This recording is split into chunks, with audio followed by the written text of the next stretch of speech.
Hello guys, আমি শ্রীপর্ণা। আমি চলে এসেছি তোমাদের সামনে নতুন একটি ভিডিও নিয়ে। তো দেখো, আমি রেডি হয়ে চলে এসেছি ধান ছড়াতে নিগমানন্দের আশ্রমে যাওয়ার জন্য। চলো গিয়ে তোমাদের সাথে দেখা হচ্ছে। তোমরা দেখো, আমি এখানে এসে চারিপাশ ঘুরে দেখতে শুরু করেছি। এখানে অসম্ভব সুন্দর ছিল সব কিছুর ডেকোরেশন ও জায়গাগুলি, যা আমি তোমাদের একটি একটি করে ঘুরে দেখাচ্ছি। আমরা এখানে ফুলের গাছ দেখতে দেখতে চলে গেলাম যজ্ঞ দেখার জন্য।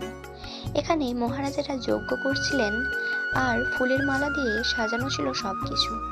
তারপর আমরা চলে আসলাম মন্দিরের ব্যাক সাইডের দিকে।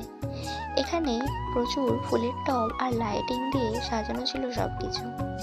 দেখো, মন্দিরের কাজ এখনো অনেকটাই বাকি, কমপ্লিট হতে এখনো অনেক সময় লাগবে, কিন্তু তাও সবকিছু যেন মনোমুগ্ধকর। এইসব জায়গা আশ্রমেরই। তারপর আমরা চলে আসলাম মন্দিরের ভেতর প্রভুর দর্শনের জন্য।